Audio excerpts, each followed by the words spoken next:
23장 가우스 법칙 23-1 전기다발의 개념에 대한 얘기입니다. 이쪽 전기다발 쪽에서는 공간에 전기장 형성돼 있을 때 그런 전기장의 표현을 공식으로 수치로 대수적 연산만 하는 것이 아니라 그림으로 그려서 그것이 어떻게 분포되어 있는지 또는 그것을 다루는 방법에 대해서 얘기를 하자는 건데, 그 그림 그리는 방법, 표현하는 방법으로 많은 분들이 헷갈릴 수 있는 것이 요 전기장 벡터 표현 자체로 표시하는 방법 하나랑 전기력선 등전이면으로 표현할 수도 있는데, 이건 좀 생략을 하게 돼요. 한동안은 전기력선으로서 표현하는 두 가지에 대해서 좀 오해하고 혼동할 수 있는 여지가 있기 때문에 이를 구분해서 설명합니다.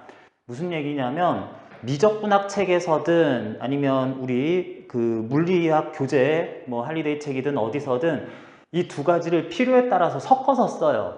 그러다 보니까 하다 보면 가우스 법칙까지 얘기를 하다 보면은 이렇게 어떤 면에 대해서 전기력선을 그려줄 때도 있고 전기장 벡터 표현을 할 때도 있는데, 그랬을 때 이 면을 통과하는 전기장 벡터 어떤 화살표에 대해서 면의 수직인 성분, 노멀 성분을 골라서 그것들의 그 미소 면적을 곱한 것을 적분을 싹 해주자 라는 식으로 해서 어느 특정 부분에서의 미소 전기다발을 구해주게 돼 있습니다. 요거는 미소 전기다발이니까 적분 전이니까 이렇게 하고, 그 다음에 이제 전체 면이 어떻게 분포되어 있는지에 따라서 적분을 이제 추가로 해주게 되는 거죠. 그럴 때 어떤 표기를 했느냐에 따라서 이 뭔가 화살표 벡터, 정답은 전기장 벡터입니다. 전기장 벡터 화살표에 수직성분만 골라서 요거는 버리고 요것만 적분을 해준다라고 해야 될 거냐, 아니면 어떤 공간에 쭉 이렇게 그려진 고구마같이 생긴 어떤 면에 대해서 어딘가를 통과하는 전기장, 이렇게 전기력선으로 이렇게 쭉 표시를 한 상태에서 그 특정 면을 통과하는 전기다발은 이 상태에서 바로 구할 수 있는 그런 요령할 때, 여기서도 또 이 전기력선 각각별로 이렇게 또 코사인 세타 다 구해가지고 세타 1, 세타 2 이렇게 법선 성분에 대해서 이런 것도 일일이 구해서 또 계산해야 되는지, 이게 혼동이 갈 수 있게 책들에서 설명이 되어 있습니다. 정확하게 알고 있는 분들은 책 그냥 쭉 읽어 나가시면 아무 문제 없고, 미적분학에서 충분히 훈련이 돼 있으면은 적절하게 이해하시면 되는데, 이 표현이 뒤섞여 있고 일부 교재, 특히 미적분학 교재에서는, 우리 물리교재도 그러네요. 미적분학 교재에서는 이게 혼동이 충분히 갈 수 있게 표현이 된 것들도 있어요. 마치 전기력선 그릴 것처럼 쭉 그리면서 사실은 전기장 벡터들을 쭉 그려놓는 거. 틀린 표현은 아니지만 읽는 사람이 제대로 모르면은 이에 대해서 오해를 할 소지가 충분히 있습니다. 오해를 누가 하냐면 제가 했어요. 제가 학부 때 1학년 때 이럴 때 미적분학 이런 공부하다가 그런 것들 헷갈려가지고 앞이랑 뒤랑 달라가지고 이 개수만 세도 되냐, 코사인 또 곱한 값을 또 구해야 되냐, 두 번 구해야 되냐, 둘 중에 하나 선택해야 되냐, 선택하는 겁니다.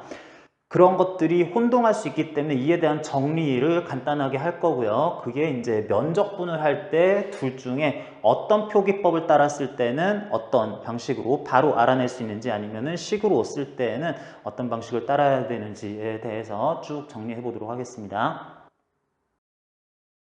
전기장 개념에 대해서 빠르게 한 번만 짚어보면 이와 같이 전하량 라지 Q, 전하량 스몰 Q짜리 전전하 A와 B가 공간상에 놓여 있다고 했을 때 B는 A로부터 전기력을 받는다. 물론 A도 B로부터 전기력을 받지만 할 때 둘은 이렇게 찰싹 붙어 있지 않더라도 서로 원격으로 멀리 떨어져 있어도, 또는 종이 같은 걸로 가려놔도 저쪽에 누가 있는지 몰라도 충분히 둘 사이에는 전기력이 작용한다고 할 수 있습니다. 둘 다 플러스 전하였다고 하면은 B는 A로부터 밀리는 힘을, 하나가 마이너스였으면 또 당겨지는 힘을 받을 건데, 어떻게 이렇게 원격으로 가는 힘이 전달이 될까 그랬을 때 이 두 전하는 B가 힘을 받고 A는 힘을 준다 해서 A가 힘을 받는 A가 받는 힘은 아직 생각하지 않을 때에는 B가 만드는 전기장은 고려하지 않습니다. B가 A로부터 힘을 받을 때에는 A가 B에게 뭔가 멀리 떨어져 있어도 힘을 가하기 위한 공간적 성질을 형성해 놓는다. 그런 것을 일렉트릭 필드 전기장을 형성한다 라고 하죠. 그런데 이 전기장을 형성한다라는 개념이 또 무엇인가라고 생각을 하면은 조금만 더 깊게 가면은 표준 모형에서 매개입자 얘기도 할 수도 있기는 한데 이렇게 생각을 해봅니다. A 전하는 전하를 띈다, 전하가 중성이 아니다라는 사실만으로 계속해서 뭔가 알갱이 같은 것들을 여기서 뿜어내고 있다. 빵빵빵빵 이렇게 뿜어내고 있다라고 생각을 합니다. 그래서 한동안 이런 알갱이, 매개입자가 될 이런 알갱이들을 한동안 뿜어내면은 고르게 이게 꽉 찬 상태로 빈 공간 없이 이런 그 매개입자들이 어느 정도 다 분포가 돼 있다 그러면은 이것들이 A가 뿜어낸 어떤 매개입자가 공간에 꽉 들어차게 될 거예요. 그게 A가 만들어 놓은 전기장이다 라고 해석을 하자. A는 전하를 띄고 있는 한 여기에서 매개입자들을 계속 뿜어낼 거기 때문에 보내놓은 매개입자가 퍼져나가다가 퍼져서 여기까지 나가고 거기서도 또 움직이다가 아무도 없으면 계속 이렇게 계속 뿜어져 나오는 거 밀려 또 가고 하겠지만 드디어 어떤 대전체를 만나면 이동하던 그 매개입자가 특정 이제 힘을 받을 전기력을 받을 대상인 B 입자와 충돌을 하게 되면 이 입자들이 얘를 밀어내겠다. 그랬는데 또 뭔가가 오게 되면 또 밀어내겠다. 그 결과 플러스 입자에서 뿜어져 나가는 이런 그 전기력 매개입자는 힘을 받을 점전하에게 미는 힘을 가한다 라고 생각할 수 있겠습니다. 마이너스 전하였을 때는 B가 마이너스 전하였을 때는 마찬가지로 이런 매개입자가 날아가다가 B 점전하와 충돌을 하긴 하는데 그 성질상 우리 그냥 일반적인 당구공의 충돌 이런 거 생각하지 말고 매개입자의 성질은 플러스 전하는 가다가 충돌하면 밀어내고 마이너스 전하는 가다가 만나면 당겨오게 하는 힘을 가한다라고 생각을 합니다. 그래서 B는 밀려나는 거다. 뭐 진작에 A가 B 있는 공간에도 전기력 매개입자를 뿜어 내보내는 와중이기 때문에 그렇기 때문에 B는 전기력을 받는다라고 생각을 합니다. 그러면 점전하 B도 또한 여기서 매개입자들을 방출하고 있을 텐데 그건 표시는 안 하나요? 예, 하지 않습니다. 특정 입자가 받을 힘만 따질 때는 내가 뿜어내는 거는 고려하지 않고 나 아닌 여기 또 C라는 또 새로운 입자 Q'짜리 플러스 입자 이런 게 있을 때는 이게 뿜어내는 것하고 A가 뿜어내는 거는 또 뭐 섞이면서 이런 것들이 어떻게 경로가 바뀌면서 이동을 할지는 다시 생각을 해 보면서 두 개가 B에게 가는 힘을 두 개에서 방출된 요 그 매개입자들이 가하는 힘, 합력을 구해서 구할 때에는 그 섞여있는 전반적인 이런 매개입자들의 이동을 다 생각을 해주긴 해야 되는데 그런데 힘을 받을 것이 뿜어내는 거는 고려하지 않는다. 뭐 이렇게 되는 개념이 전기장 개념이다. 각각에서 뿜어낸 내보내거나 마이너스 나였으면은 끌어당기는 식으로 온 우주에서 끌어당긴 뭐 그런 것들이 퍼져 있는 공간의 성질이 A와 C 또는 A가 만든 전기장이다 해야지 되겠습니다. 이렇게 매개입자 개념으로 이런 전기장을 설명을 하기 때문에 점전하, 여기 크게 그렸는데 사실 아주 점이죠. 점전하에서 뭔가가 계속해서 뿜뿜뿜뿜뿜뿜 막 퍼져나간다라는 것에서 전기장 개념을 설명하고 전기력선 따지고 가우스 법칙 얘기하고 그럴 때 마치 어떤 구멍에서 물이 나올 호스에서 물 같은 유체가 뿜어져 나오는 것으로 비유하는 경우들이 많이 있습니다. 그런데 여기에서 뭐 하나만 좀 확인할 것은 이런 제가 매개입자라고 얘기하는 그런 일종의 뭔가 입자들이 퍼져나가고 여기서 뿜어져 나오는 것을 상정을 할 때에는 그걸 물로 비유하는 것보다는 공기나 기체로 좀 생각을 해주는 게 조금 더 좋겠습니다. 그렇게 해야지 직관적으로 와닿을 때 좀 더 이해하기가 쉬운데, 왜 그러냐면 물은 이게 다 비유하기 위해서 드는 표현인데, 물은 우리 살고 있는 이런 공간 내에서는 거의 비압축성 유체, 부피가 변하지 않고 밀도도 거의 뭐 어떤 상황에 대해서 일정할 거기 때문에 비유가 적절하지 않아요. 반면에 기체라고 하면은 기체의 밀도가 좀 커질 수도 있고 작아질 수도 있기 때문에 이 비유가 약간 더 와닿을 때, 직접적으로 즉시 이해할 땐 좋겠다. 자, 무슨 얘기냐면 물이라고 하면은 밀도가 변하지 않으면서 초당 많은 양이 뿜어져 나갈 때 특정 위치에서 유속이 빨라지는 식으로, 밀도는 다 균일한데 전반적으로 유속이 흘러나가는 속력이, H2 입자들이 퍼져나가는 속력이 빨라지는 식으로 더 많은 양이 초당 튀어나오고 이동한다라고 설명을 합니다. 그런데 그렇게 얘기하면 여기서 좀 꼬이게 돼요. 이 속력 개념으로 전기장, 뭐 매개 입자에 대한 얘기를 하면 좀 꼬이게 됩니다.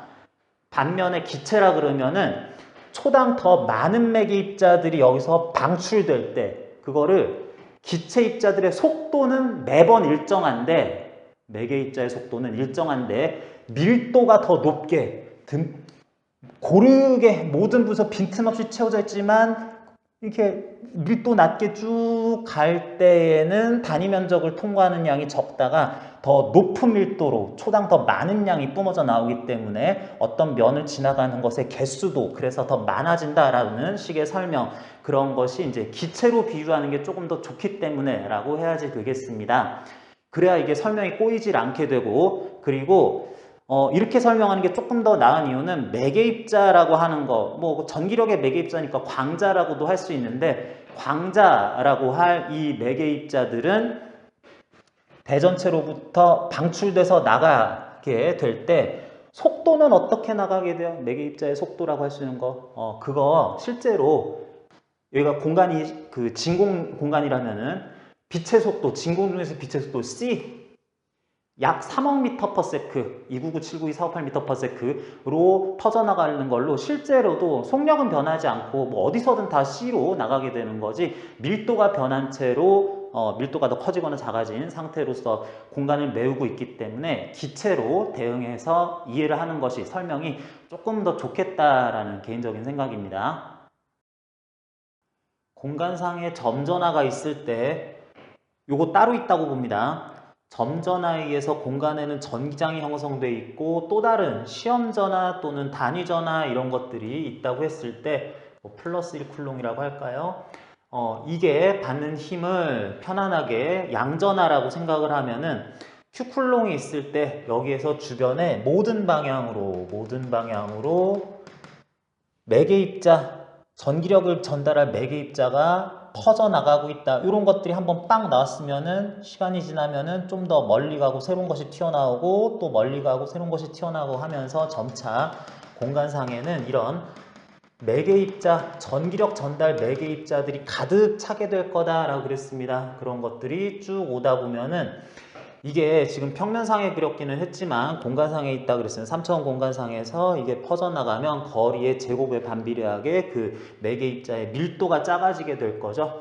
밀도가 점점 퍼져나갈수록 전체 개수는 보존되면서 이렇게 실제 시험 전화까지 갔다고 한다면 그 거리가 멀수록 이 전하에 부딪히는 매개입자의 개수는 밀도에 비례하게, 그러니까 거리의 제곱에 반비례하는 개수가 실제로 여기에 부딪히게 될 겁니다. 그러면 각각이 적절한 힘을 가한다 그랬을 때 매개입자들이 가하는 힘이 밀도가 더 큰 곳에서는 적절한 힘을 받는 것에 비해서 더 거리가 멀어지면 밀도 제곱에 반비례하게 밀도 바뀐 것으로 덜 부딪히게 되면 그러면 더 작은 힘을 받게 되더라 하는 것이 전기력이 거리, 점전화로부터의 거리의 제곱에 반비례하는 식으로 전기장 작아져서 힘도 작아지는 쿨롱 법칙을 따르는 내용이다 라고 볼 수가 있겠습니다. 그래서 이런 식으로 밀도가 멀어질수록 매개입자의 밀도가 작아지게 되는 거니까 거리 제곱 반비례하게 작아지니까 힘의 크기가 달라지게 되는데, 그러면 그 힘을 가하는 점전하가 전하량이 2배 또는 더 큰 전하라 그러면은 이런 게 내뿜게 되는 전기장을 형성하는 공간상에 퍼뜨릴 매개입자들은 어떤 식으로 퍼져나간다라고 할 수가 있을까요? 당연히 같은 거리만큼 떨어져 있는 시험 전하에 대해서 더 강한 힘을 주려고 한다면 단위 시간이라고 그냥 할게요. 순간적으로라고는 하지만 짧은 시간 동안, 단위 시간 동안에, 미소 시간 동안에 더 많은 매개입자가 부딪혀야 되는데, 그러는 방법은 2가지가 있죠. 여기에서 똑같은 밀도의 매개입자들을 더 빠른 속도로 퍼뜨리는 방법. 그러면 밀도는 똑같은데 매개입자들이 날아가다가 여기에 단시간 동안에 땅땅땅 부딪힐 것이 뒤따라서 빨리 오다 보니까 따다다당 부딪히게 되니까 더 큰 힘을 받을 것 같아요. 그런데 그렇게 하면 이제 문제가 꼬입니다. 밀도가 똑같다 그랬는데 여기에서는 퍼져나간 것이 하나 나간 다음에 동일한 시간 또 나와가지고 가고 하다 보면은 표기하는 데 있어서 또는 실제적인 면에 있어서 이게 이 상황을 설명하는데 좀 모순이 생기는 경우들도 있을 수 있기 때문에 그런 식으로, 첫 번째 경우죠. 그런 식으로 생각하는 것은 기각하고, 두 번째로 여기에서 단위 시간 동안에 여기에 더 많은 입자를 방출한다. Q쿨롱보다 EQ쿨롱은 그 주변에 2배로 많은 입자를 방출한다. 하지만 일단 방출된 매개입자의 퍼져나가는 속력은 항상 일정하다 또는 뭐 빛의 속도인 c라고 할 수 있다는 걸로 속력은 동일하다고 둡니다. 그러면 자연스럽게 2배로 많은 양을 초당 방출하는 점전하였다라고 하면은 그것들이 퍼져나갔을 때 또 이거보다 2배로 많은 걸 퍼져 나가게 하면, 그러면 공간상에는 앞에서 얘기했었던 이 상황보다 밀도가 모든 지점에서 똑같은 거리 떨어지는 지점은 밀도가 2배가 될 거고, 그러면 똑같은 시험 전하, 힘을 받은 시험 전하에 대해서 여기에 부딪힐 것이, 여기서는 땡땡땡 한 것이 따다당 와서 부딪혔다면 여기서는 다다다다다다다 더 밀도가 크게 많이 부딪힐 거기 때문에 더 강한 힘을 받는다라는 것도 설명이 됩니다. 그래서 2가지 공간에 전기장을 형성을 했을 때 전기장의 특정 지점에서의 세기는 해당 지점의 매개입자의 그 점전하에서 뿜어낸 매개입자의 밀도가 이것과 비례한다라고 그래야지 되겠고, 그런 매개입자의 밀도를 결정하는 데 있어서 속도는, 이것들이 퍼져나가는 전파 속도는 일정할 것이다. 그렇기 때문에 요 대전입자, 공간에 전기장을 형성하는 대전입자는 그 전하량에 비례하는, 전하량이 2배 크면 2배 더 많은 매개입자를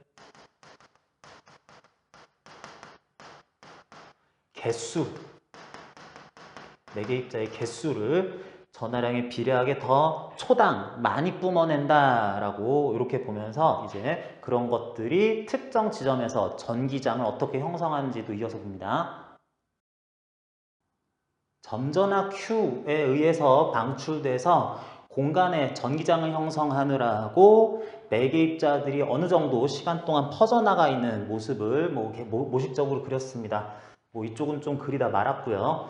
그래서 이 정도, 어느 정도의 밀도로 매개입자들이, 전기력 매개입자들이 퍼져 있는데, 이런 공간에 이렇게 점들을 일일이 그리는 거는 이게 어느 방향으로 퍼져나가고 있는지 이런 거 일일이 확인하기도 힘들고, 이렇게 점 찍는 것도 이제 많아지게 되면은 좀 이제 어지러워 보이기 때문에 이걸 간단하게 표현하는 방법이 전기력선이죠. 전기력선은 이 점들을 일일이 찍는 게 아니라 어느 정도 이렇게 된 것들이 현재 이동하고 있을 빛의 속도 C로 이동하고 있을 방향까지 표현을 하면서 이거 좀 많다 싶으면은 요 정도 개수 몇 개 정도는 뭉쳐서 요런 것들은 주변 거를 지금 이것도 다 점 찍다 말았는데 이것들은 병합해서 좀 모아서 한꺼번에 표시를 하기를 얘네들은 여기 다 찍지 말고 모아서 이렇게 얘네들 요것들은 줄 하나로 화살표로 나타내고 표시했으니까 요것들 한 요 정도들 모아서 이렇게 하면은 이 중간에도 이렇게 낑겨 있는 주변에 분포되어 있는 매개입자들도 있지만 요런 요 주변 것들은 다 같이 대략 이쪽으로 간다라고 하고 마찬가지 여기서도 요런 것들 모아서 또 이제 요 지금 두 줄씩 모아서 한 번에 표현을 하고 있는데 이렇게 요 모아서 이쪽으로 모아서 이쪽으로 가고 있는 그런 식으로 표현한 이 화살표들을 전기력선이다 라고 하자는 거죠. 전기력선, 화살표기는 한데 이 화살표는 길이가 무한하다. 길이가 무한하다. 뭐냐면 이걸 화살표를 또 너무 많이 그리면은 어떻게 된 상황인지 보는 게 더 힘들기 때문에 알아보기 쉬울 정도로 주변 것들은 모아서 대표적으로 이만큼 개수는 이거 화살표 하나가 다 주변 것들까지 포함해서 이 영역은 나로 대표할 거야 하면서 그린 것들인데 이게 그림을 그리다 잘려서 그렇지 더 뭐 무한히 계속 화살표 쭉 이어서 가야 되겠죠. 그래서 이 전기력선이라는 것은 표기하는 방법, 시각적으로 보이는 방법 외에 불과한 거지 벡터 자체는 아니라는 겁니다. 벡터, 방향과 크기가 있어서 방향은 화살표가 가리키는 방향으로 크기는 화살표의 길이로서 나타낸다라고 할 그런 길이가 무한히 더 그려야지 그럼 쭉 갈 거기 때문에 길이 무한히 간다면 뭐 크기가 무한한 뭔가를 표현할 거냐 그런 거 아니니까 이런 건 보조지표로서 이렇게 그려준다라고 해야지 되겠어요. 자, 그런데 그것 말고 전기력선이 아니라 전기장 벡터, 전기장 특정 지점 위치 한 지점에서의 전기장을 나타내는 이 벡터 표현을 화살표로 할 수 있어서 이거랑 헷갈리는 거죠. 전기장 벡터 E라는 화살표를 특정 지점마다 어느 지점마다 요거를 표현을 해줘야지 되겠다. 그랬을 때 이건 어떻게 하느냐면 나는 이 전기력선은 장점이 모든 공간에 주변 공간 모두의 대체적인 전기장의 분포 모양, 형성된 모양을 한꺼번에 볼 수 있는데 전기장 벡터 표현으로서 할 수 있는 거는 모든 지점이 아니라 특정 지점 요 중에서 바로 여기 아니면은 바로 여기 아니면은 정확하게 이 지점에서의 전기장은 E1, E2, E3는 각각 얼마냐라는 것을 지점마다 확인할 때 그럴 때 전기장 벡터 표현을 쓴다. 말하자면 여기는 거리가 이쯤 되면은 밀도 이 매개입자들의 밀도가 작을 거고 그러다 보니까 자연스럽게 전기력선의 간격이 넓다. 전기력선 밀도도 적절하다. 그런 곳에서는 전기장의 세기가 약하다. 그쪽 방향으로 이 정도 길이에 해당 지점 전기장을 화살표, 벡터 표현으로 해줬다라고 읽습니다. 그러면 이거는 주변은 생각하지 말고 바로 이 지점, 화살표가 이만큼의 공간을 차지하고 표현이 되어 있지만 바로 이 지점에 전기장의 세기는 이 크기 정도에 비례하게 적절한 표현, 방향은 이 방향으로 비스듬하게 라고 읽어주라는 거고 여기도 마찬가지 거리는 거의 똑같은데 약간 머네요. 그러면은 전기장의 세기도 약간 작을 거고 전기장의 세기가 작다는 것은 길이가 더 짧은 화살표로 나타내면서 방향은 이쪽이고 그 전기장의 세기가 약하다는 것은 매개입자의 밀도가 작다 내지는 매개입자의 밀도와 함께 가는 전기력선의 밀도가 여기는 전기력선 끼리의 주변 인접 전기력선까지의 거리가 좀 가까운 편인데 이거는 좀 더 멀다 라는 걸로 나타낼 수 있습니다. 그러면은 요 E3라고 할 딱 요 지점에, 이 지점에 전기장을 거기에서만 표현하면은 이쪽 방향을 향하면서 상당히 길게 이만하게 전기장, 특정 공간 지점의 전기장을 표현하는 벡터가 이런 위치까지 다 침범을 할 수는 있지만 이 화살표 전체가 가리키는 것은 바로 요 지점, 해당 지점의 전기장만을 얘기하는 거다라고 얘기를 해서 이게 이제 특정 지점의 벡터로서 표현한 정확한 전기장의 세기를 나타내는 거다라고 해서 같은 화살표들처럼 보이지만 각각이 의미하는 것은 전기력선, 밀도, 주변 밀도, 이거는 이제 앞뒤로 밀도를 재면 이건 곤란하죠. 주변 전기력선들끼리의 간격에 의한 밀도가 크면 클수록 여기보다 전기력선, 여기가 밀도가 작으니까 촘촘하고 멀리 떨어져 있으니까 전기장의 세기가 작다, 멀어질수록 작다. 해당 지점에 딱 그 지점의 전기장의 세기를 바로 알고 싶으면 그것을 표현하는 것은 이런 해당 지점 전기장 벡터 표현이다 라고 화살표 자꾸 빼먹는데 라고 해서 둘은 구분을 해줘야지 되겠습니다. 전기력선을 다루는 방법으로 전기다발이라는 말을 쓰게 되는데 전기다발 파이 값은 요거는 전기력선 다발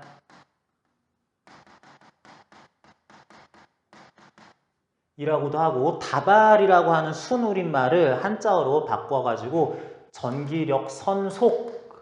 전기력선속이라고도 하고 똑같은 말로 조금 더 줄여서 전기선속이라고도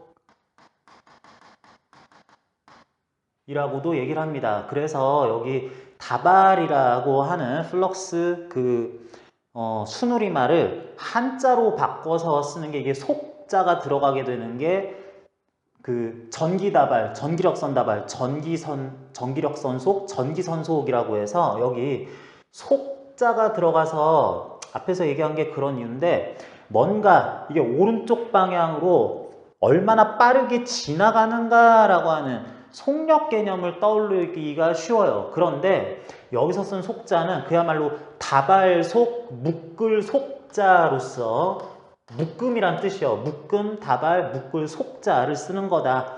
빠를 속자 쓰는 게 아닙니다. 빠를 속자 쓰는 게 아니니까 요 속이라는 표기 때문에 뭔가 지나가는 빠르기를 나타내는구나 라고 이게 용어상 한국말로 이렇게 외국어 자체였을 때 영어 자체였을 때는 헷갈리지 않는데 이렇게 바꾸는 과정에서 혼동할 수 있으니까 요것만 좀 주의를 해달라. 그래서 전기력선 다발은 이제 공간상에 적절한 크기의 면을 잡았을 때 실제로는 이렇게 그린 전기력선이 평면상에서만 지나가는 게 아니라 공간상에서 겹겹이 앞뒤에서도 다 지나가고 있을 거니까 이걸 묶으려면은 선을 찌르면 안 되고 어떤 면을 적당한 모양으로 생긴 면을 잡아야 되겠죠. 그런데 이렇게 동그랗게 그릴 수도 있는데 여기다가는 평면도를 그릴 거기 때문에 적당한 면적 에이리어를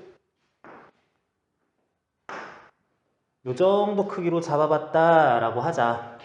실제로는 이렇게 넓이가 있는 거죠. 그래서 이런 A제곱미터를 다발로 묶었을 때 그 다발에는 전기력선이 얼마나 많이 들어가 있는 거냐. 이게 개수 개념이긴 한데 개수라고 세면 안 되죠. 그래서 이런 게 얼만큼이나 통과를 하고 있는가라는 것을 이만큼의 면적을 통과하는 전기다발 파이 1이라고 이렇게 쓰는 게 그 의미다 하겠습니다. 그러면 자연스럽게 모든 부분에서 전기력선 밀도는 전기력선의 간격만 본다 그랬죠. 이건 앞뒤가 없으니까 간격이 모든 위치에서 아무데나 잡아봐도 간격이 동일한 일정한 이런 공간 속에서 그런 면적 에이리어를 A1이 아니라 A2제곱미터로 이만큼 잡으면 여기를 현재 통과하고 있는 값은 phi2 값에 전기선소 값이 더 크게 표현이 되겠다 해야지 되겠네요. 전기선소 값이 더 큰 값으로서 나타나겠다. 자, 그랬는데 이런 값을 그럼 구할 때는 어떻게 하면 되겠어요? 이런 값을 실제로 계산을 할 때에는 여기서는 이제 모든 공간에서 다 균일하기는 한데 그걸 구하기 위해서는 해당 지점에서의 전기력선의 밀도, 전기력선 면밀도죠.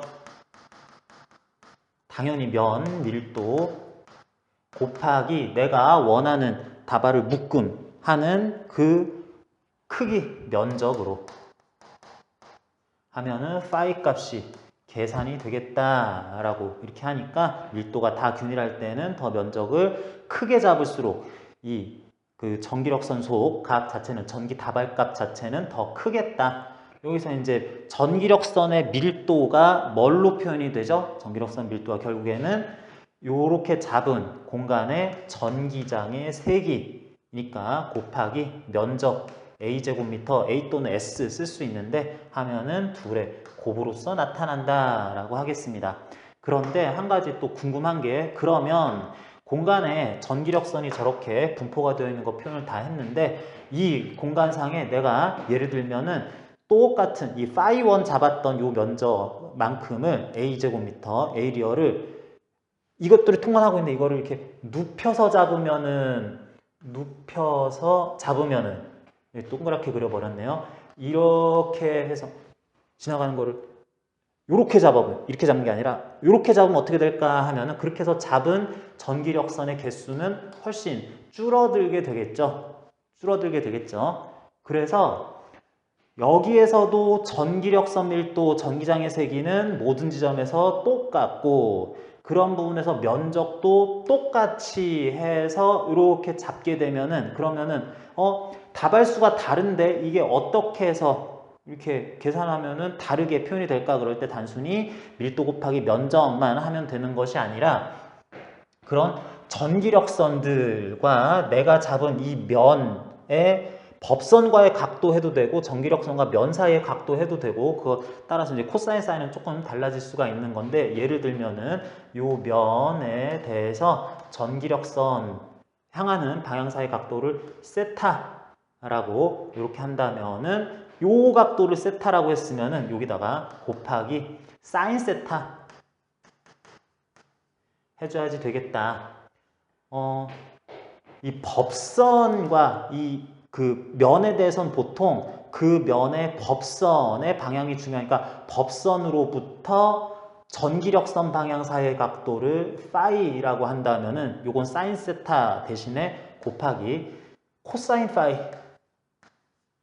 해가지고 각도를 어떤 걸로 표시했느냐에 따라서 사인 세타를 곱하냐 코사인 파이를 곱하냐 하는 것은 따라가 주면 되겠습니다. 각도 표기법에 따라서 이렇게 하는 것 해서 전기 다발수는 이렇게 표현이 되겠다. 이렇게 해서 구한 전기 다발 값이 전기력선 자체를 구하는 겁니다. 전기력선 자체를 표기하는 게 이렇게 된다.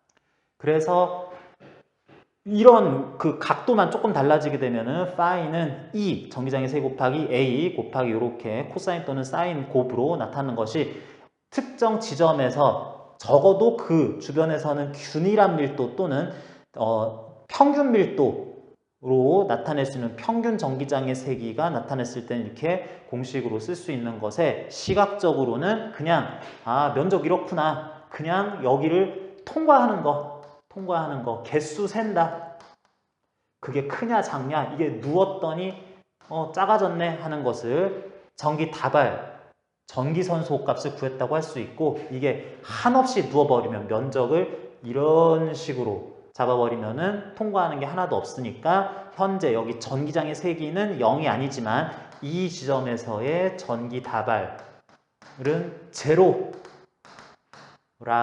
생각을 해주거나 구할 수 있다라는 것이 여기서 전기력선을 통해 표현한 전기장의 세기에 대해서 구하는 방법이었었습니다.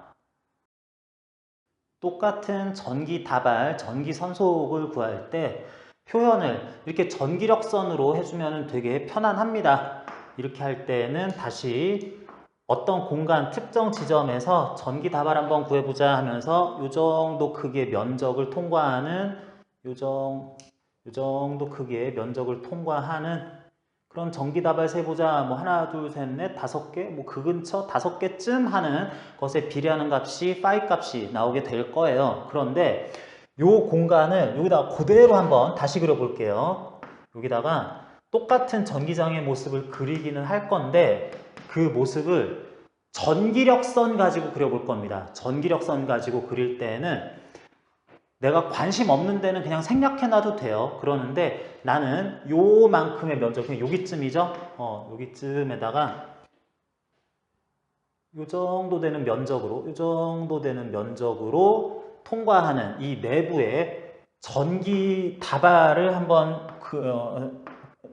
만들어 보고 싶다. 그것을 확인해 보고 싶다. 그러면은 자, 이렇게 할 때는 좀 표현법이 달라요. 전기력선 생략할 겁니다. 그럴 때에는 여기를 쫙 봤을 때 요 지점에서 주변에 있는 이런 것들 쭉 나타내는 것을 밀도, 전기력선 밀도, 전기장의 세기만큼을 이렇게 싹 그려줍니다.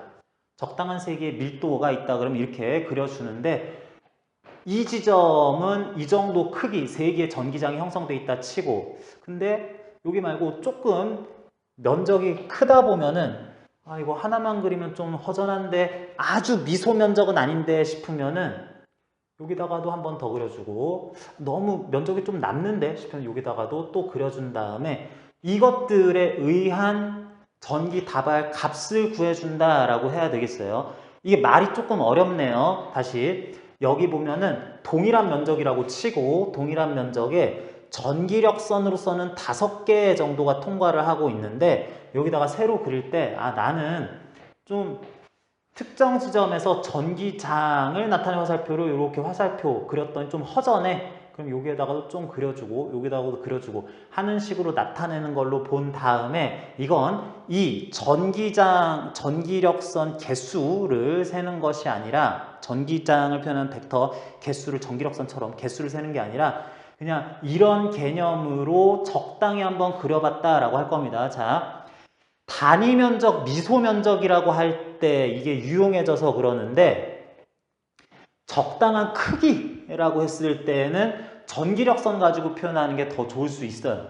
그런데 이 표현으로 이런 식으로 바꿔서 쓰는 것이 특정 지점에서 적분을 하기 위한 면적분을 하기 위해서 전기장 면적분을 하기 위해서는 더 유용하게 된다라고 봐야지 되겠는데 자 이런 면적 크기가 미소 면적이 아니면 억지로 이렇게 크게 만들긴 했습니다. 그러면 이렇게 표현하는 게 이제 대응되는 표기법이다 정도만 생각하고 이 주변 공간에 길이 딱 적절하게 나타날 전기장 나타내는 벡터들만 나타냈는데 실제로 적분을 하기 위해서는 단위 면적당 또는 미소 면적 dA만큼 당 전기장을 구한 다음에 그걸 적분 쭉 돌려줄 거기 때문에 이런 큰 면적 가진 건 안 쓸 거고 여기다가 표현할 때 그런 일이 나타날 때는 이 지점 중에 딱 여기에서 요만큼의 면적 아주 작은 면적을 통과하는 걸 구하려고 할 거예요. 그러면은 이때는 이제 적분하기 위한 미소 면적입니다. 이렇게 할 때는 여기를 찍든 어디를 찍든 이것들이 더 멀리 떨어져 있든 그 작은 면적을 통과하는 전기력선 개수는 맨날 하나 아니면은 뭐 여기다가 이렇게 찍어버리면은 요 조그만 면적을 통과하는 거는 없거나 하나만 통과하거나 막 2개 통과하지는 않는 2개, 3개 통과하지 않는 이런 일들밖에 벌어지지 않습니다. 그래서 요만큼의 면적을 통과하는 미소 면적 dA에 통과하는 것의 개수를 재고 싶다면 이제 전기장 벡터 표현이 위력을 발휘하는데 이 위치는 여기에서는 요쯤 되겠네요. 여기에서 아주 작은 면적 여기를 통과하는 것에 대한 계산을 하고 싶으면은 그럴 때는 여기다가 전기력선들을 그려주기보다는 여기에 여기 전기장의 세기가 몇 뉴턴 퍼 쿨롱이구나 알고 있으면 여기에서 그것에 비례하는 방향으로서 크기 또 이 정도 크기 하는 걸 그려준다. 그래서 이게 아주 작긴 하지만 이게 면적 모양이 있는 겁니다. 요런 모양으로. 이렇게 되는 거를 한 다음에 현재 이 미소 면적을 통과하고 있는 거기에서 형성된 전기 다발 개수에 대해서는 똑같아요. 아주 작은 파이, 뭐 D, 델타 파이 또는 D 파이라고 이렇게 쓸 수 있는 것에 대해서는 특정 지점의 전기장의 세기 곱하기 여기서는 DA라고 해줘야 되겠다. 경우에 따라서는 이 면적을 면적이나 그런 그 면의 모양을 결정할 때 여기서 이렇게 넓게 잡을 수도 있지만 이렇게 비스듬하게 잡았다. 비스듬하게 잡았다. 라고 할 건데 그거를 또 미소 면적으로 단위 면적, 미소 면적, 아주 작은 면적으로 단위 면적보다는 작은 면적이라고 미소 면적이라는 게 더 좋겠네요.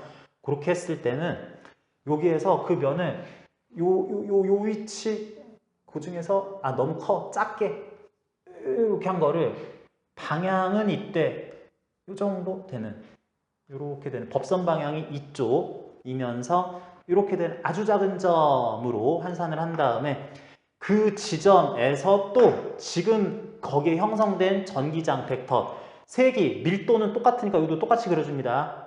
이렇게 그려주고 방향은 오른쪽 크기 똑같게 한 다음에 그에 해당하는 걸 계산하고 싶다 그러면은 요런 방향으로의 요 방향으로의 면을 통과하는 것에 대해서 잡힌 정도를 알고 싶은 거예요. 그러면은 이제 예상을 다 하고 이미 알고 계시기도 하겠지만 똑같은 면적, 여기선 큰 면적입니다. 미소 면적 아니고 이만한 면적에 대해서 기울기가 이렇게 누워있을 때는 당연히 통과하는 다발수가 적었다. 전기 다발 값이 파이 값이 작아지는 것처럼 여기서도 똑같은 전기장이지만 미소 면적이지만 면의 모양을 가지고 있는 것이 이렇게 수직으로 전기장 방향이 면의 법선 방향일 때보다는 누워있을 땐 값이 작게 나오는 것이 여기에 대해서는 델타 파이 프라임이 여기서보다 더 작게 나오는 것이 맞죠. 크고 작게 나오는 것이 상황상 맞게 될 거예요. 그러면은 요건 어떻게 알 수가 있느냐면은 이 표기법에 따르면 전기력선 막 성분 분해하고 그런 거 없습니다. 그런 거 없는데 이럴 때에는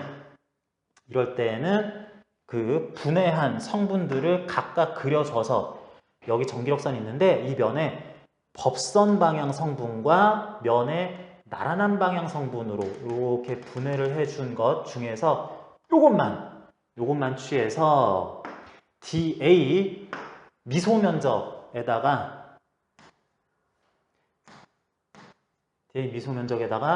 요 길이는 전기장의 세기 되겠죠. 전기장의 세기를 곱하면서 각도는 요거를 세타라고 하거나 요거를 파이라고 한다면은 세타로 나타낼 때는 사인 세타,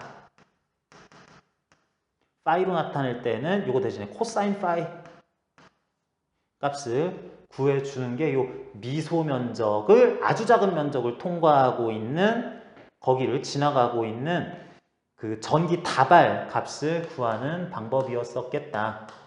그래서 표현상 이렇게 나타나는 것이 이게 전기 다발 구하는 공식으로 이어지는 내용이었었습니다. 그래서 이 전기력선으로 표현하는 게 더 유용하고 그럴 때는 공간에 적절한 면적을 가지는 모양이 나타난 어떤 폐곡면 또는 어떤 부피를 가지는 그런 물체가 있을 때는 전기력선들을 아예 다 그려주는 게 조금 더 편할 때가 있고 항상 그렇진 않아요. 그러는데 이 표현식으로 하면서 전기장을 나타내는 벡터를 분해하고 어쩌고 할 때는 계속 반복합니다. 전기력선을 분해하는 게 아니에요.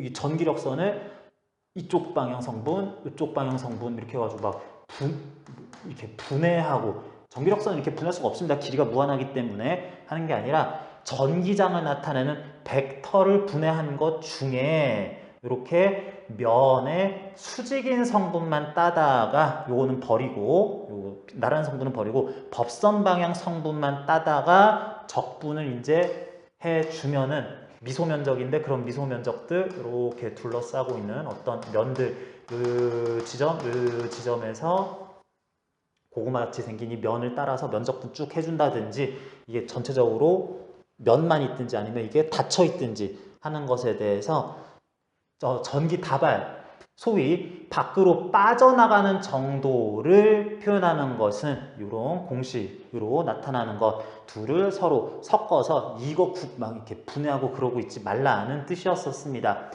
그래서 이렇게 구하는 전기력선 표현 방법, 전기장 벡터 표현 방법을 알고 있으면 이 23단원의 큰 주제죠. 가우스 법칙이라고 하는 것으로 이해를 하면서 따라가기가 이거 사고를 분리해서 이 표기법 따르는구나, 이 표기법 따르는 거를 분리해서 보면은 훨씬 쉬워질 수가 있습니다.